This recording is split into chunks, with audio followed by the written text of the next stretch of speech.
O ciclo de diálogos implantado pela vice-presidência do TJRN está na sua quarta edição, com uma parceria firmada entre o Tribunal de Justiça do Rio Grande do Norte, através da sua vice-presidência, é uma parceria com a Ordem dos Advogados do Brasil, seccional Rio Grande do Norte, e o apoio dos veículos de comunicação do Estado. O ciclo de diálogos está na sua quarta edição, agora, nessa sexta-feira. O convidado de hoje é o professor Siddhartha Toledano Gomes Ribeiro, neurocientista, biólogo, escritor, professor titular e vice-diretor do Instituto do Cérebro da Universidade Federal do Rio Grande do Norte, que trará o tema Drogas e Neurociência, Mitos e Verdades. Com a palavra, a vice-presidente do Tribunal de Justiça do Estado do Rio Grande do Norte, a desembargadora Zeneide Bezerra. Eu quero dizer assim, boa tarde, bem calorosa, boa tarde, esperando que todos nós façamos esta tarde, uma tarde diferenciada, desde que eu sou desembargadora, professor Siddhartha, que eu acompanho a sua trajetória, acho fantástica todas as suas entrevistas, e eu queria muito, eu não me lembro, acho que o senhor se lembra, numa tarde que o senhor estava escondidinho ali, num cantinho tomando café, e eu fui lá atrapalhar o seu café, dizendo dessa vontade de trazê-lo, de trazer seu conhecimento, um pouco daquilo que o senhor tem nesse cérebro privilegiado, para que a gente possa engrandecer a nossa vida, a nossa função, a nossa profissão, o nosso mistério. Então, seja muito bem-vindo. O Tribunal de Justiça do Rio Grande do Norte, nesse ciclo de diálogos aí, com a OAB, a Ordem dos Advogados do Brasil, secção do Rio Grande do Norte, tem muita honra em recebê-lo e acredite, nós, assim, não temos nem palavras para dizer. Realmente, desde ontem que eu estou muito tensa para que chegue esse horário, para que a gente possa ouvi-lo, para que a gente possa ter uma leitura dessa fase, dessa situação, dessa circunstância, dessa realidade que eu acho assim muito distante. Mas muitíssimo obrigada pela sua presença e que vamos, então, e passo a palavra ao cerimonial para que a gente possa nos degustar assim, com a sua fala, com a sua sapiência. Chamamos agora a doutora Carla Coutinho, ela que representa a Ordem dos Advogados do Brasil, seccional Rio Grande do Norte, que é parceira do Tribunal de Justiça, da vice-presidência, na realização deste evento. Doutora Carla, por favor. Boa tarde, pessoal. Boa tarde, desembargadora Zeneide, doutor Fábio, doutor Siddhartha, doutor Pedro, todos os presentes. Uma satisfação imensa estar aqui representando a OAB nesse evento, poder ouvir o professor Siddhartha, que quando eu recebi o convite, mas é claro que eu vou aceitar, eu sou muito tiete do professor Siddhartha, é sempre uma satisfação ouvir, uma pessoa de personalidade incrível. Eu ratifico o que a desembargadora colocou, realmente, eu não tenho dúvidas, inclusive, desembargadora, que será uma tarde maravilhosa, que a gente vai se deleitar aqui com o conhecimento do professor Siddhartha. É uma pessoa diferenciada, e que bom que está sempre se comunicando e fazendo, propagando seu conhecimento. Eu fico muito feliz, porque às vezes a gente encontra nos pesquisadores, nas pessoas que estão envolvidas em pesquisa científica, às vezes um perfil mais de andar na sombra, mais introspectivo, e o professor Siddhartha é essa pessoa que nos brinda com profanando seu conhecimento, e esse é um momento que, mais uma vez, a gente vai poder desfrutar disso. Então, agradeço, inclusive, enquanto instituição OAB, por estar aqui fazendo parte desse diálogo, e ansiosa para ouvi-lo, essa que é a verdade. Chamamos agora o juiz auxiliar da vice-presidência, o doutor Fábio Ataíde, para dar as boas-vindas ao nosso palestrante. Doutor Fábio, por favor. Boa tarde. Saudar, antes de mais nada, todos os participantes, em nome da desembargadora Maria Zeneide, e nosso convidado de honra, o professor Siddhartha Ribeiro. Quero deixar aqui os nossos agradecimentos à Ana Elvira, secretária do professor, que nos auxiliou nesses contatos iniciais e participou também da organização, de certa forma. Registrar aqui o empenho da equipe da vice-presidência, agradecer pela organização desse evento, juntamente com a OAB. Quero cumprimentar todo mundo da OAB, em nome da pessoa da doutora Carla Coutinho, uma satisfação estar aqui com a doutora Carla Coutinho e também com o doutor Pedro. O doutor Pedro também merece suas homenagens, sempre ao lado desses eventos. O professor Siddhartha Ribeiro é uma referência internacional e o judiciário precisa muito. Eu acho que nós não podemos deixar de tratar desse tema tão difícil para o judiciário. Nós temos diversas ações no Supremo Tribunal Federal aguardando discussão sobre descriminalização da maconha em uso terapêutico para uso pessoal. Simplesmente estamos atrás do Uruguai, por exemplo, atrás de muitos estados nos Estados Unidos, muitos países europeus. Nós estamos realmente vivenciando uma era de trevas dentro do judiciário para essa problemática. E eu não me esqueço, a gente tem que referenciar que a questão, principalmente, especificamente, o uso da maconha, foi, de certa forma, tolerado, assim como aconteceu na Holanda, foi tolerado no Brasil na década de 80, pelo então secretário de Segurança do governo Brizola. Isso em 1984. Nilo Batista decretou uma política de tolerância ao jogo do bicho e também ao uso de maconha. Isso foi muito emblemático naquele momento histórico do país. De certa forma, a gente até pode dizer que vivemos desde então, e Nilo Batista é macaibense. É um macaibense que foi revolucionário na política de drogas no Rio de Janeiro. Inclusive, quando ele fez isso em 1984, inclusive motivou que, naquela época, o Conselho de Antropólogos baixasse uma moção, já naquele ano, defendendo a descriminalização de drogas no país. De certa forma, ele tinha razão em fazer a tolerância, e ele deixou bem claro a tolerância, porque Copacabana já se fumava maconha sem nenhuma importunação da polícia. Esse é o nosso desafio, o desafio do judiciário. Professor Siddhartha Ribeiro, neurocientista, biólogo, professor do Instituto do Cérebro da Universidade Federal do Rio Grande do Norte, autor de diversas obras, diversos livros, muitos artigos científicos, autor do best-seller O Oráculo da Noite, a História e a Ciência do Sonho, como a professora Carla mencionou, ele compartilha o seu conhecimento de forma didática, membro da Academia das Ciências da América Latina, também de diversos órgãos internacionais de ciências, membro da Sociedade Brasileira de Progresso da Ciência, faz parte do Latin American School of Education, Cognitive and Neurosciences, do Centro de Pesquisa, Inovação e Difusão em Neuromatemática, o Neuromat, e também foi secretário da Sociedade Brasileira de Neurociências e Comportamento, além do membro do comitê do Pew Latin American Fellows Program in the Biomedical Sciences, 2011 a 2015. Somente para resumir aqui essa história acadêmica magnífica desse jovem de 50 anos, mas é um jovem que, muito mais jovem que muita gente que está na academia que eu já conheci. Professor Siddhartha, o senhor tem a palavra. Obrigado, doutor Fábio, doutora Zeneide, querida Carla, doutor Pedro, todos que estão presentes. É um prazer, é uma oportunidade muito importante esse diálogo. Fico muito feliz que a gente possa ter esse momento aqui, esse início de tarde, para tentar juntar os conhecimentos e mudar talvez a perspectiva, né? Uma perspectiva de racionalidade.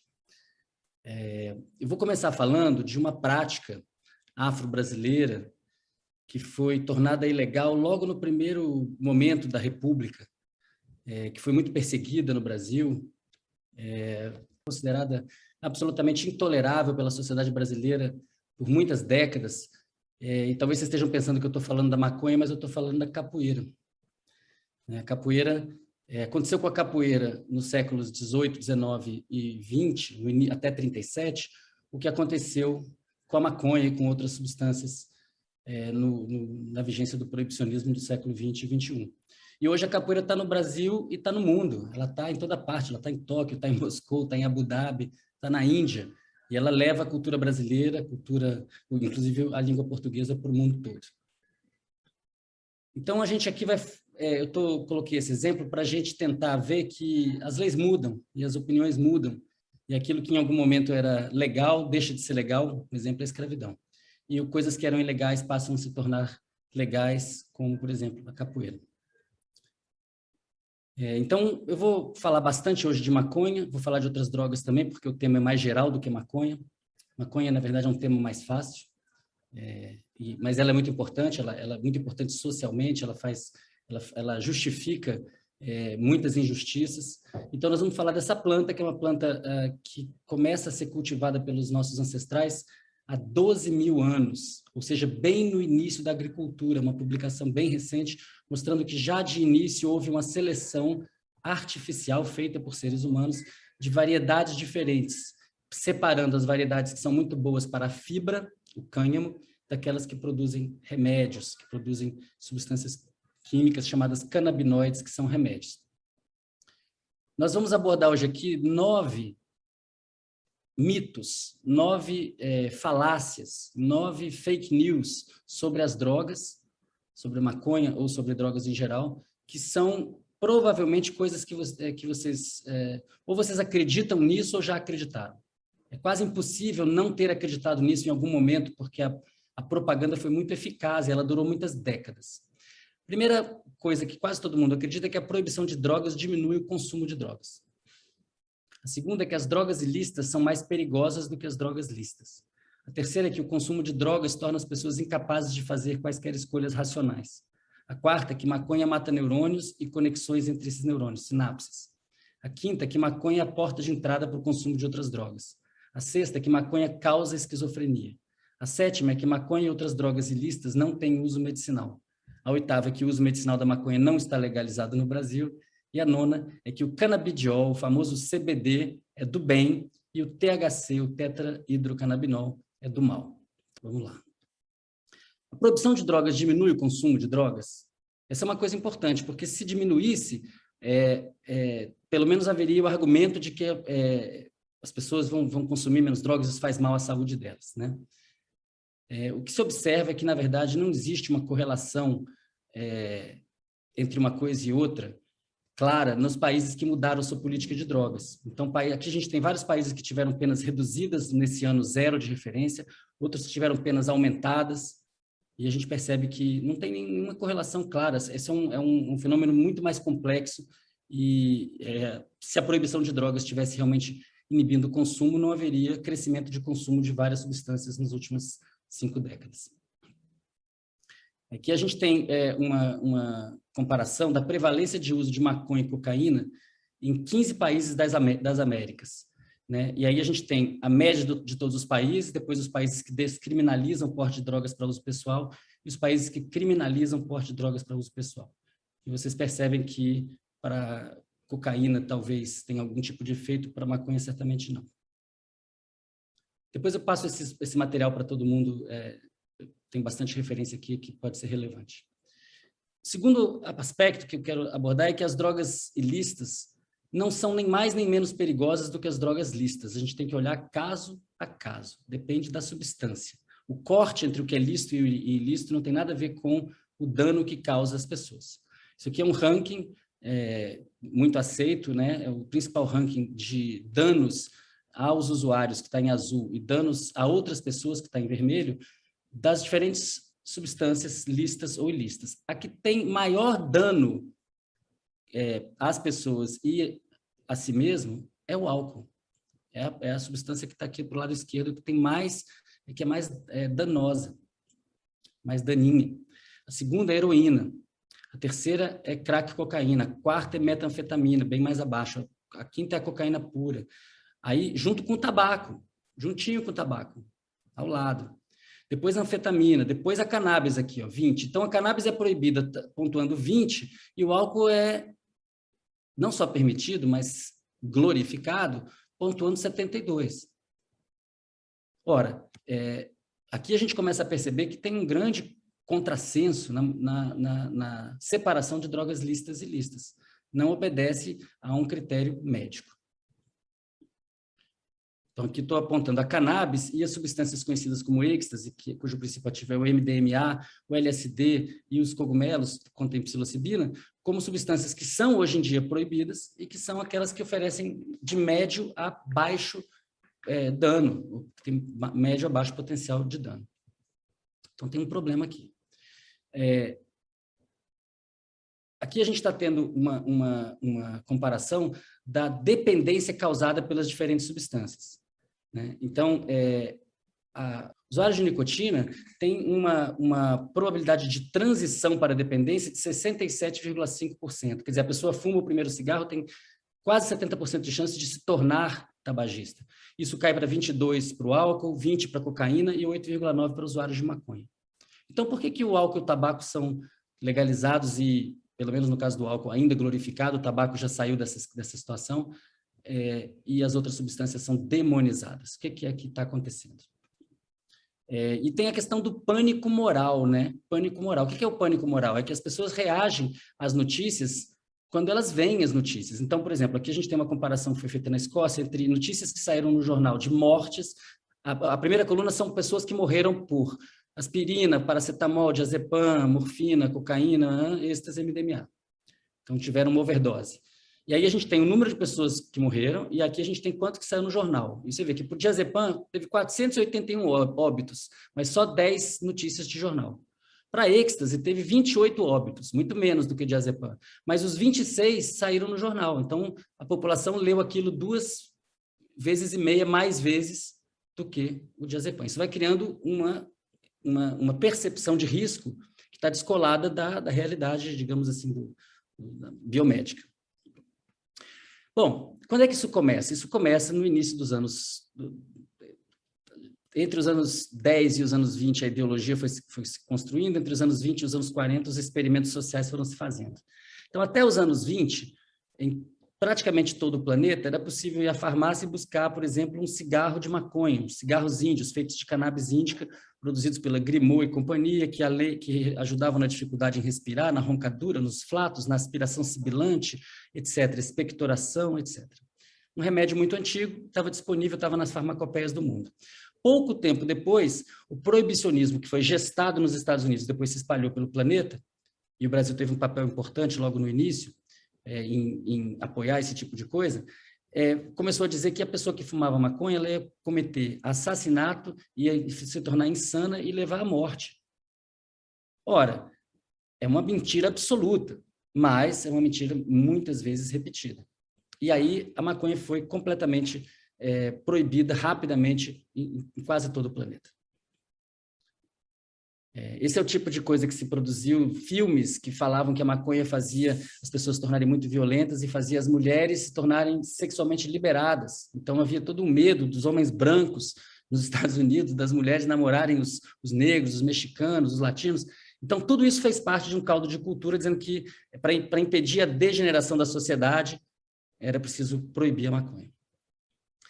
Ao mesmo tempo que isso foi feito, uma droga foi demonizada, outras foram glorificadas. A gente tem aqui vários exemplos de propagandas de cigarros nos anos 50 e 60, né, dizendo que, olha, o seu dentista recomenda, os atletas recomendam porque emagrece, os cientistas e os educadores preferem a marca tal, os doutores fumam mais essa marca do que a outra. Os 20.679 médicos dizem que essa marca irrita menos. Depois mostra um cara num microscópio, fumando um cigarro de tabaco enquanto está olhando no microscópio. e diz, não tem gosto ruim depois que sai da boca, até que chega no clímax de um bebezinho dizendo, mamãe, fuma marca tal. Então, isso é a glorificação. Ao mesmo tempo que isso estava acontecendo, outras pesquisas sérias estavam indicando que o tabagismo está ligado ao câncer. E aí a indústria lutou por décadas, durante as décadas de 60, principalmente 70 e 80, primeiro para impedir essas pesquisas, para descredenciá-las, e depois para fazer acordo com as vítimas, para elas não processarem. Então, a gente já viu isso acontecer. Hoje em dia, o álcool está nessa categoria, gente, porque houve um ajustamento de conduta em relação ao tabaco, não houve?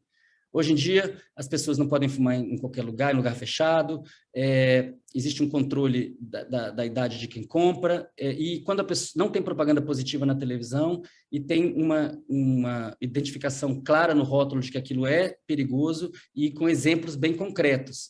Essa política foi uma política bem sucedida, reduziu o consumo de 20 anos atrás para agora, de quase 50% da população para em torno de 15%. Então, deu muito certo a regulação racional do tabaco no Brasil. Não foi preciso proibir o tabaco. O que teria acontecido no Brasil se tivessem proibido o tabaco? Hoje teria narcotráfico de tabaco. Hoje teria narcotráfico de cigarro branco, né? Mas com álcool isso não foi feito. Foi feito um pouquinho, foi feita a lei seca. Mas a propaganda positiva ainda existe a partir de um determinado horário. Essa propaganda mostra pessoas extremamente bem-sucedidas, riquíssimos, homens riquíssimos, bem-sucedidos, jogadores de futebol, com mulheres lindas, né? Atrizes famosas, numa praia. Então, isso está dizendo para as crianças, está dizendo para os jovens que isso aí é muito bom, né? E a gente sabe que é bom mesmo, causa dependência. Só que o consumo em excesso é muito, muito ruim para a saúde.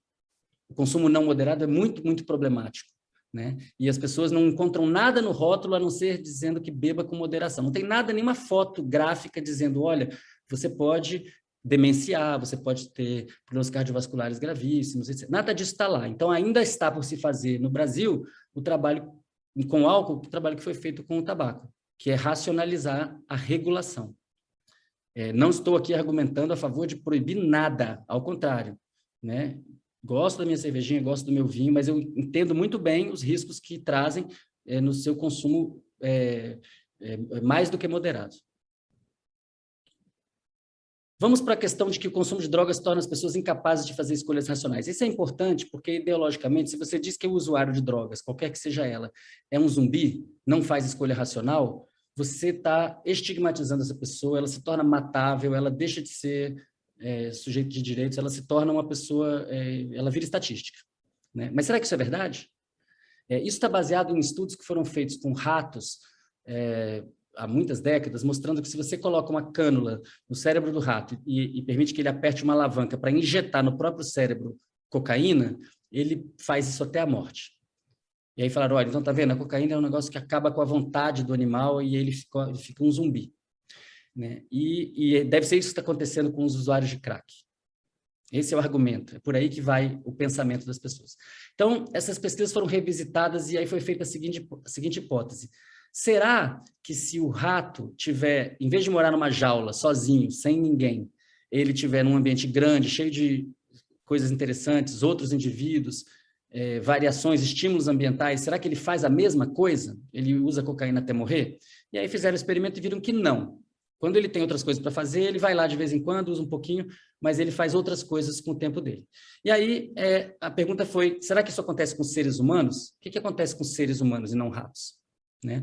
E aí um trabalho importante do Carl Hartz, que tem um livro muito importante que acabou de sair, que eu recomendo, que chama Drogas para Adultos, é uma discussão de um farmacologista sobre esse assunto, né? Onde ele fez uma pesquisa pioneira com moradores de rua de Nova York, que vinham ao laboratório e tinham a opção entre receber crack cocaína ou receber um voucher de uma mercadoria ou receber dinheiro. E o que eles viram é que aquelas pessoas continuavam sendo sujeitos racionais, ou seja, elas usavam um bocado de substância, mas elas não gastavam tudo em substância. Quando elas tinham a opção, elas continuavam preferindo outras coisas também, elas continuam fazendo escolhas racionais diante das perspectivas que têm, né? Diante das perspectivas que têm. Agora, se ela não tiver nenhuma escolha, se ela não tem nenhuma outra opção, aí ela vai se comportar que nem aquele rato isolado na jaula E é isso que, digamos assim, que motiva toda a brutalidade contra essas pessoas. Se essas pessoas forem entendidas como sujeitos racionais que podem fazer escolhas se forem oferecidas opções, aí essa política pode mudar. Quarta ideia, essa aqui, olha, essa pega todo mundo. Essa daqui é geral, maconha mata neurônio. Essa frase deu certo, só que ela é uma mentira enorme. Geralmente, quando uma pessoa, uma mãe, um pai, um avô, uma avó quer falar com seu filho, filha, neto, neta, para não usar maconha na adolescência, vai falar para a criança ou para o adolescente, olha, não usa porque mata neurônio. Mas, na verdade, é o contrário. A gente tem que falar para as crianças e jovens não usarem justamente porque produz novos neurônios. E os jovens já têm muitos neurônios e já têm muitas sinapses.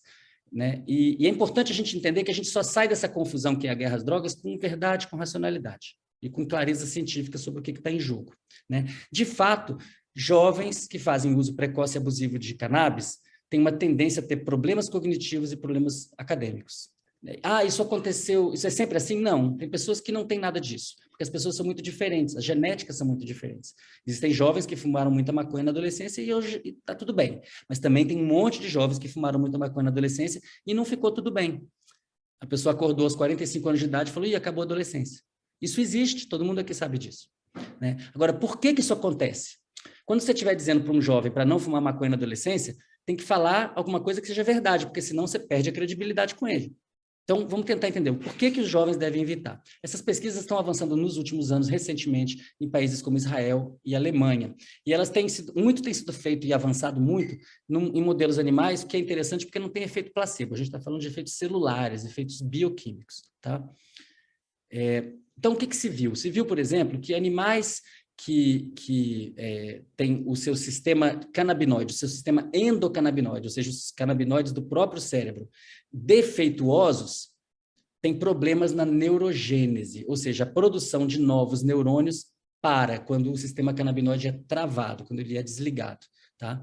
E, portanto, quando você coloca novos canabinoides, quando você, por exemplo, adiciona um canabinoide vindo de uma planta e não do próprio cérebro, isso produz os efeitos que o aumento da neurogênese provoca, que é um efeito antidepressivo e ansiolítico. Os antidepressivos que as pessoas tomam hoje em dia, os principais são, tipo Prozac, são ligados à serotonina. E o que eles fazem é aumentar a produção de novos neurônios no cérebro, em particular no hipocampo.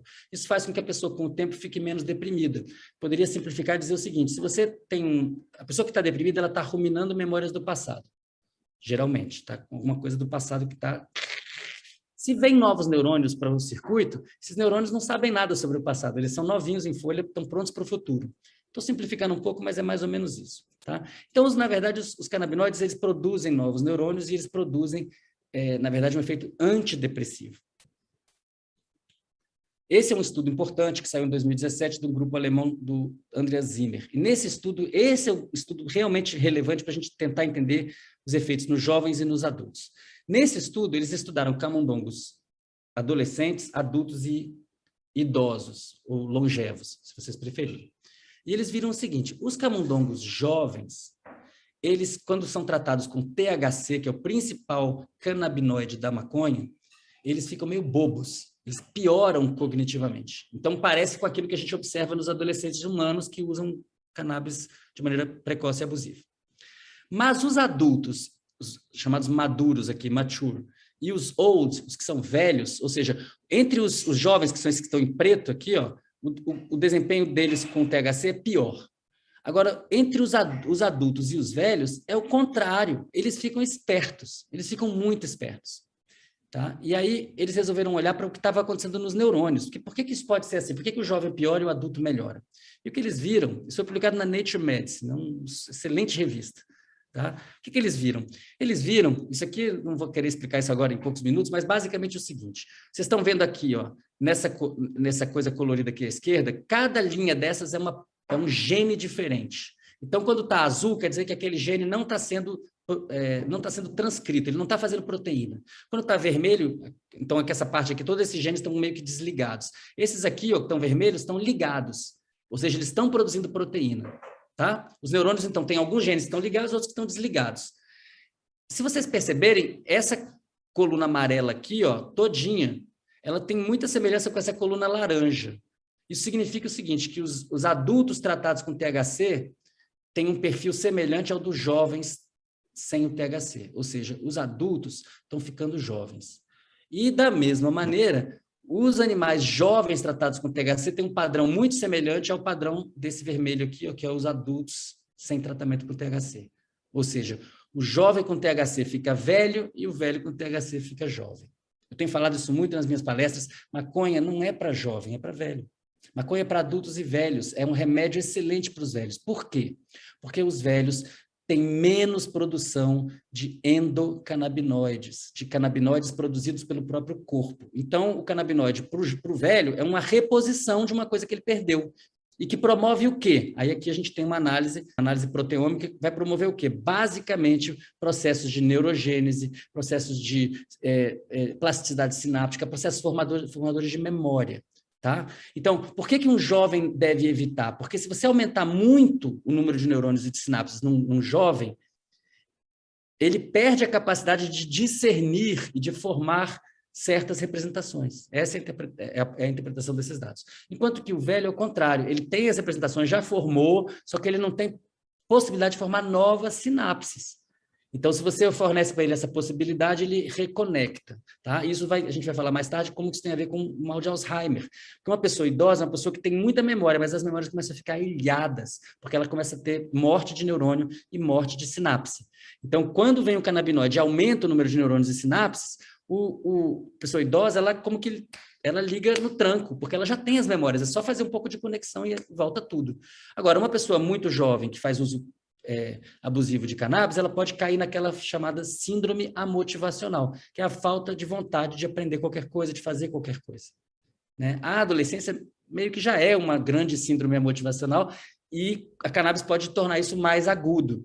Né? É para todo mundo? Não, tem pessoas que têm genéticas e que também têm um ambiente em casa em que não é problema, mas para outras pessoas é problema e a gente tem que jogar limpo com os adolescentes e falar, olha, espere que agora isso vai te fazer mal, agora não. Né? Mas chegar para a avó dele e falar, olha, a senhora deveria considerar. Vamos lá. 5. A maconha é a porta de entrada para o consumo de outras drogas. Essa frase ela é repetida à exaustão, embora ela não tenha realmente evidência científica nenhuma. Né? Qual é a grande porta de entrada para as drogas no Brasil e nos outros países? É o álcool. Em quase todos os países, claro, não nos países islâmicos, mas nos países em que o álcool é permitido, o álcool é a grande porta de entrada, e com alguma boa razão, o álcool ele é muito atraente, ele é muito saboroso, né? Ele causa dependência, ele é tomado em contexto social, então ele tem a ver com a sociabilização, ele está envolvido, quer dizer, o álcool faz parte da religião, no caso do cristianismo. Então, a gente tem que entender que o álcool está lá, não é à toa que o álcool está lá. Agora, qual que é o problema? O problema é que o álcool, quando as pessoas falam assim, tem epidemia de crack no Brasil, o estudo da Fiocruz mais recente mostrou que não tem epidemia nenhuma, na verdade, droga nenhuma. Epidemia é uma coisa que se alastra rapidamente. Esses números estão meio estáveis. Então, não é uma epidemia. Agora, se a gente tiver que olhar para esses números com preocupação, a gente tem que pensar que 66% da população fizeram consumo de álcool na vida. Tá? Qualquer outra substância é menos do que isso. E os segundos colocados não são as substâncias, digamos assim, de uso recreativo, mas são as substâncias que estão na farmácia e que as pessoas estão tomando aí como se fosse balinha. O mais preocupante do ponto de vista de prevenção é que as pessoas estão se tornando alcoólatras ou alcoólicos muito cedo. Então, as pessoas começam a beber, né, muito, muito cedo, com 12 anos, com 13 anos, com 14 anos. Elas existe a questão complicada do binge drinking, né, que é beber até cair, e isso é considerado um valor, isso é considerado uma pessoa que faz isso, é uma pessoa que tem coragem, que tem macheza, que tem uma série de atributos positivos, né, pelo menos vistos como positivos, e, infelizmente, é muito difícil impedir esse uso, porque o uso é glorificado. Então, uma criança de 3 anos de idade, ela já vê na televisão que o álcool é uma coisa muito legal. Né? A gente tem que pensar que substâncias que provocam dependência não podem ter propaganda positiva, porque a substância já é só propaganda. Ela já causa dependência, então não pode ter propaganda positiva. Mesmo que você faça propaganda negativa, ela continuará sendo usada, que é o caso do tabaco. Uma coisa importante para a gente pensar é que existe evidência publicada no Brasil pelo professor Dartil da Silveira, lá na Unifesp, de que a maconha pode ser uma porta importante de saída para pessoas que usam crack, que é uma droga que causa muito mais danos, né? Isso foi publicado pela equipe da Unifesp em 99, mas depois colegas do professor Dartil, no próprio departamento, disseram que iam chamar a polícia se ele fizesse a próxima pesquisa, porque essa foi observacional, ele apenas conversou com os usuários de crack e verificou que aqueles que faziam uso de cannabis deixaram o crack. E aí o próximo passo seria fazer um duplo cego, randomizado, com placebo, né? Ou seja, fornecer cannabis ou alguma coisa que parecesse cannabis para grupos experimentais e fazer isso de maneira rigorosamente sólida, estatisticamente sólida, para poder chegar a uma conclusão. Mas aí ele foi cerceado pelo seu ambiente de trabalho, não fez. A Folha de São Paulo, na época, falou, olha, será que descobriram a cura do crack? Claro, um pouco de simplismo achar que você vai curar porque o problema da dependência de drogas não é a droga, é a falta de vínculos. A substância faz parte do contexto da falta de vínculos, né? Mas não é só, a droga não é o problema, a droga ela é muito mais um sintoma e às vezes piora muito o problema. No caso do crack, piora mesmo, né? E aí pensar em ajudar as pessoas usando a cannabis seria uma coisa muito avançada no Brasil nos anos 90, mas isso não aconteceu. Isso agora começa a acontecer no Canadá, começa a acontecer em Israel, outros países que estão muito mais avançados do que o Brasil nisso. Sexto, maconha causa esquizofrenia. Essa aqui esse aqui é um café, viu, gente? Uma droga lícita muito boa que acho que quase todo mundo usa, né? A ideia de que maconha causa esquizofrenia, ela é defendida principalmente entre psiquiatras brasileiros, porque essa é uma noção que lá fora do Brasil está destroçada cientificamente, mas no Brasil ela continua sendo defendida como um escudo de resistência do proibicionismo. Então, se a maconha fosse legalizada, seria uma fábrica de esquizofrênicos. Essa frase já foi dita muitas vezes.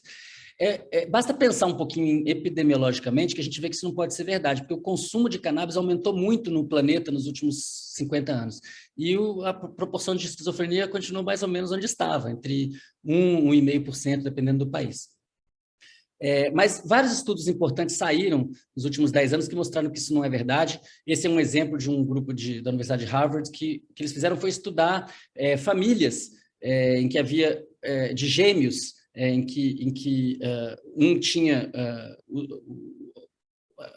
esquizofrenia e o outro também, mas um usou cannabis e o outro não, ou o contrário, e eles verificaram que, na verdade, a relação de correlação entre essas duas variáveis parece ser na direção contrária, ou seja, não é que a pessoa que usa cannabis vira esquizofrênica, mas que a pessoa que tem esquizofrenia busca cannabis. Busca cannabis. Por que será que busca cannabis? Será que a cannabis é remédio? Mas a cannabis não atrapalha? Então, o que a gente sabe hoje é que o THC atrapalha. Uma pessoa que tem qualquer tendência à psicose deve evitar o THC. Evitar. Assim como ela deve evitar o álcool também, completamente, tá? Mas o CBD, o canabidiol, ele não é pró-psicótico, ele é antipsicótico, ele inibe a psicose. Então, ele é remédio, ele baixa a ansiedade e ele é remédio para quem tem psicose. Então, na verdade, a pergunta não é só se a pessoa usou maconha, mas qual maconha? Porque dependendo do tipo de maconha, vai ter efeitos completamente diferentes, efeitos opostos, né? Mais recentemente, saiu esse estudo aqui, um estudo muito grande, com 184.765 pessoas, né? E que foi feita uma avaliação genética detalhada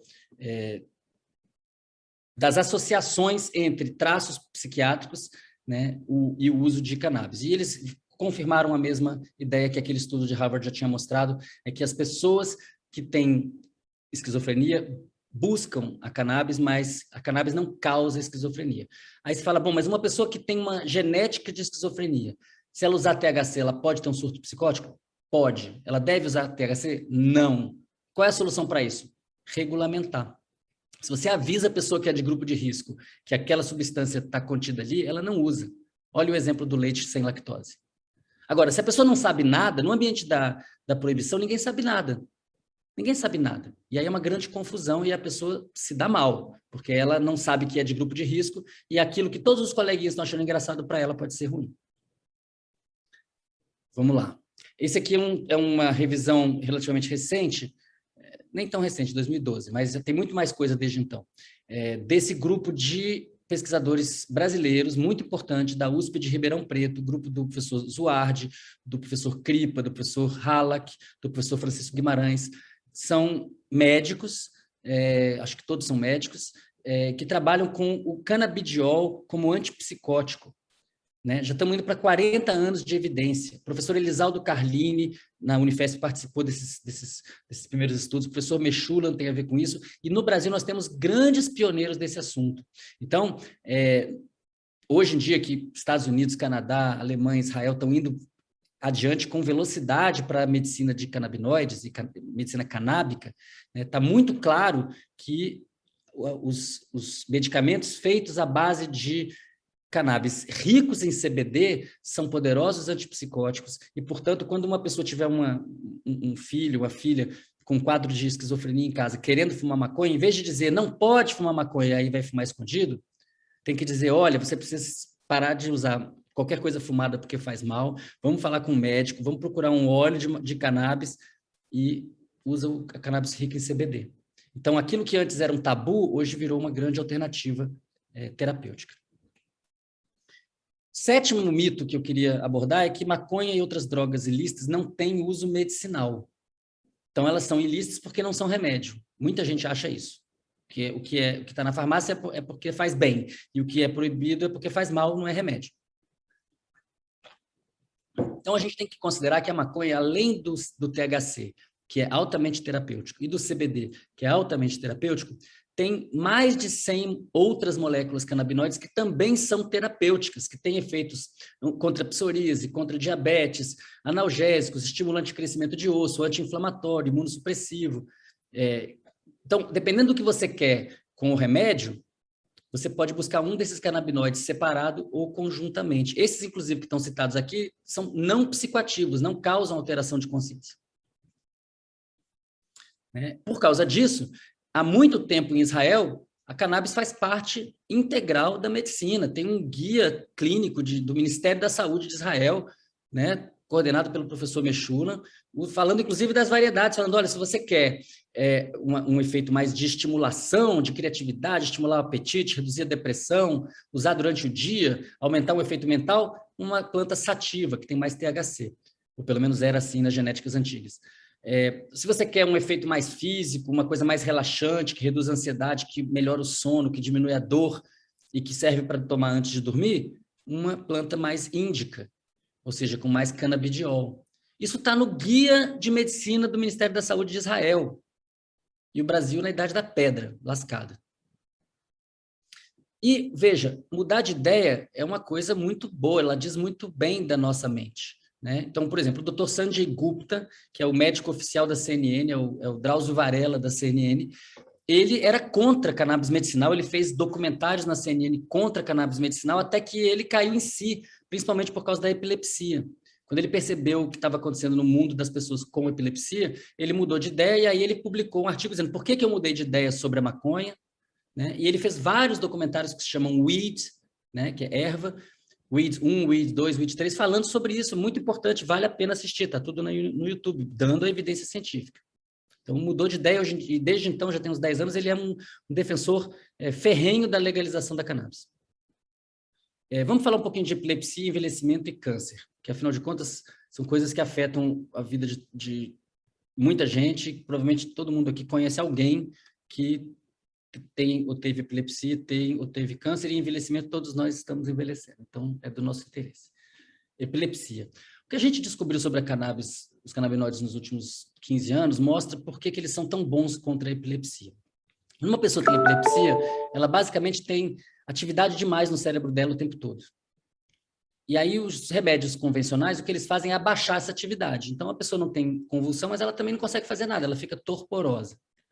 Os canabinoides, eles não diminuem a atividade dos neurônios, eles apenas tornam essa atividade menos sincronizada. Ela está muito síncrona e eles dão uma defasadazinha. Essa defasadazinha impede que a convulsão se estabeleça. Aí uma criança, por exemplo, que tem uma síndrome de Dravet, uma epilepsia congênita com 300 convulsões por semana, ela consegue ir à escola, consegue aprender, passa a ter 1, 2, 0 convulsões por semana. Tá? Isso é muito poderoso, os efeitos colaterais são mínimos, porque não tem receptores em centros neurovegetativos, então se você for aumentando a dose de um remédio convencional, você mata a pessoa, você mata a criança. Tem que ter uma UTI em casa, uma UTI móvel. Então é só para rico. E mesmo assim uma qualidade de vida péssima. E com os canabinoides, não, porque não tem nem centro respiratório, nem centro que controla o batimento cardíaco com receptores em quantidade suficiente para ter problema. Então, se é preciso dar uma dose maior para controlar a convulsão, essa dose não vem acompanhada de parada cardíaca nem de parada respiratória. Muitos estudos estão saindo, já saíram estudos importantes, ensaios clínicos mesmo, com todos os fase 1, fase 2, fase 3 que são necessários para você transformar isso em remédio, principalmente nos Estados Unidos, nas melhores revistas, New England Journal of Medicine, top de linha da medicina, né? Isso foi feito por canabidiol, e agora a gente está vendo que também para Alzheimer tem bastante promessa. Isso começa com estudos in vitro, depois estudos em animais, e agora os primeiros estudos em seres humanos. Para câncer é uma coisa interessante, porque nós sabíamos já há 50 anos que a pessoa que está passando por quimioterapia, radioterapia, ela tem muito a ganhar utilizando cannabis, porque ela recupera apetite, ela recupera o sono, a ansiedade baixa, a dor diminui a depressão. Então, é muito bom para, digamos assim, para mitigar os efeitos colaterais adversos da terapia. Mas o que nós não sabemos agora, nos últimos 10 anos, é que vários canabinoides são antitumorais, eles são diretamente antitumorais. Aqui tem um exemplo de várias publicações em glioma, câncer de seios, de intestino, de fígado, de pulmão, etc., que mostram esses efeitos. Eu vou mostrar rapidamente para vocês. Aqui vocês veem um modelo de glioblastoma, que é um câncer cerebral muito agressivo. Vocês veem que um tumor não tratado um tumor in vitro, né? Ele cresceu 100%, com THC a metade, com CBD 75%, quando mistura os dois ele chega a 40%. Esse aqui é mais interessante ainda, aqui é um tumor não tratado que em 21 dias ele chega a 45 milímetros cúbicos numa placa de Petri. Se trata com canabinoides, ele cresce só a metade, ó, não chega nem a 30. Se trata com irradiação, uma radioterapia, ele cresce. Agora, se você combina a radioterapia com canabinoides, ele não cresce. Aí eu pergunto para as senhoras e para os senhores, se vocês estivessem nesse momento com uma condição como essa, vocês gostariam de poder usar a radioterapia com o canabinoide, com os canabinoides? Sim, né?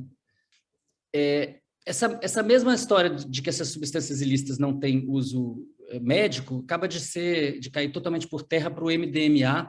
Foram muitos anos mostrando esse tipo de efeito e agora isso saiu na Nature Medicine também com fase 3, ou seja, virou remédio nos Estados Unidos para tratamento de trauma. Então, pessoas que foram para a guerra do Iraque, para a guerra do Afeganistão, veteranos de guerra de forma geral, ou que trabalharam em incêndios, etc. Pessoas muito traumatizadas que estão com transtorno do estresse pós-traumático, que refrataram a outros tratamentos, essas pessoas têm um alívio rápido e duradouro com uma terapia, uma psicoterapia assistida por MDMA, que é o princípio ativo do êxtase. Então, o que está no êxtase, que hoje é proibido nas ruas do mundo quase todo, vira remédio a partir da publicação desse estudo há um mês atrás. Oitavo mito, o uso medicinal da maconha não está legalizado no Brasil.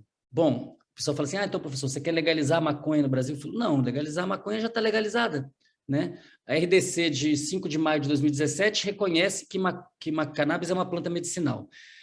A Anvisa informa, e essa lista nem está atualizada, tem mais agora, que todas essas especialidades médicas podem prescrever cannabis medicinal, de acupuntura a urologia, né? No Brasil, você pode importar produto à base de CBD e THC, prescrever produto à base de CBD e THC importado e agora produzido no Brasil, prescrição de medicamento registrado na Anvisa e acompanhamento médico através de uso compassivo. E aí você tem as associações de pacientes produzindo, a Abrace na Paraíba fornecendo para 20 mil pessoas. Então, evidentemente, que está legalizado. E está, sobretudo, legalizado para as pessoas materialmente mais ricas.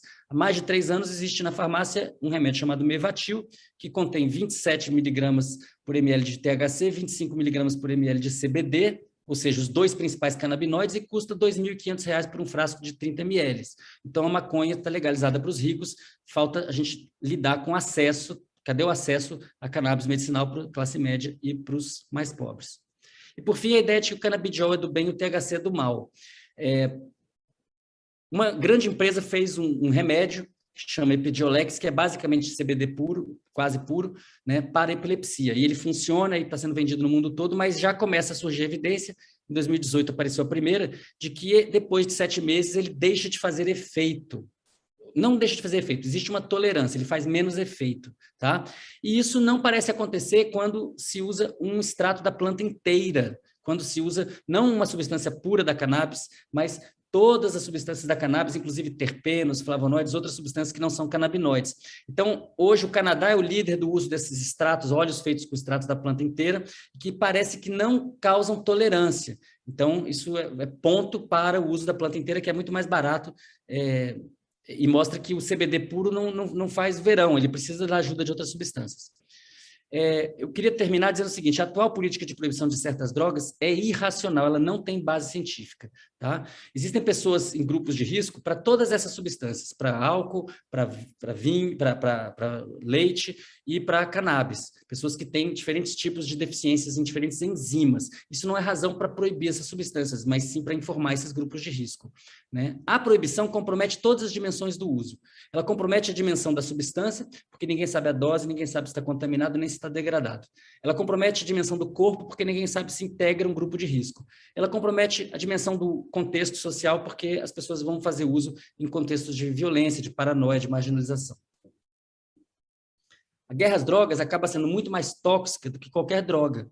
A guerra às drogas mata pessoas que não consomem nenhuma das drogas que estão sendo combatidas. Uma pessoa pode morrer, uma criança pode morrer indo para a escola dentro de uma Kombi escolar, como acontece nas favelas do Brasil, e são sempre pessoas negras, quando ela toma uma bala na cabeça dessa tal guerra às drogas que é feita em nome dessa tal de proteção à sociedade, mas que não protege, não reduz consumo, na verdade aumenta muito o risco para todo mundo. A proibição de certas drogas representa a verdadeira liberação geral. A pessoa fala assim, você quer liberar as drogas? Não, a liberação é hoje, uma pessoa de qualquer idade compra qualquer coisa, só não sabe o que comprou. Né? E aí eu quero defender a posição que é da Sociedade Brasileira para o Progresso da Ciência, a SBPC, que eu integro, eu era da diretoria até recentemente, agora eu estou no conselho, né? Ela tirou como posição há 3 anos atrás, na sua reunião de Maceió, e tirou na Assembleia por unanimidade que a SBPC defende a legalização e regulamentação de todas as substâncias, de maneira isonômica e com base científica. Não tem substância de Deus, não tem substância do diabo. O que tem são substâncias que podem ser veneno ou remédio, dependendo da dose, e tem que ser estudadas caso a caso, todas têm que ter bula, têm que ser tratadas de maneira isonômica, né, de acordo com o seu potencial benigno e danoso. Essa posição, 1 ano antes, ela não passou, a gente fez uma proposta lá e não havia consenso, aí foi feito um grupo de trabalho, nós estudamos a questão, depois isso passou por consenso na Assembleia da SBPC. Quem conhece as Assembleias da SBPC sabe que praticamente nada passa por consenso, mas isso passou porque as pessoas realmente entenderam que havia um equívoco científico na proibição. Aqui está a notícia sobre esse momento, né, que foi uma moção feita, na época ainda o presidente Temer. Né? Então, quais são as diretrizes para se regulamentar um uso seguro de quaisquer drogas? Bula detalhada, doses dos diferentes constituintes especificada, prazo de validade, grau de pureza e contaminantes e informação sobre grupos de risco.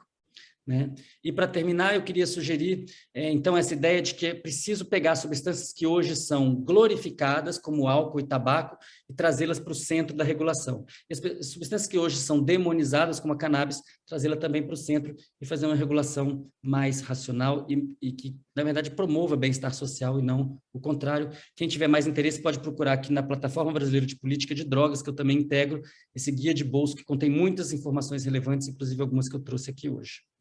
E queria, então, agradecer. Obrigado. Sensacional, professor. A Fábio Zeneide vai falar? Eu realmente fiquei assim, encantada. Encantada. Principalmente que eu tenho uma pessoa aí, com o meu marido, com Alzheimer no início, e a gente tá usando essa medicação e ele está melhorando realmente. Então, é uma coisa fantástica.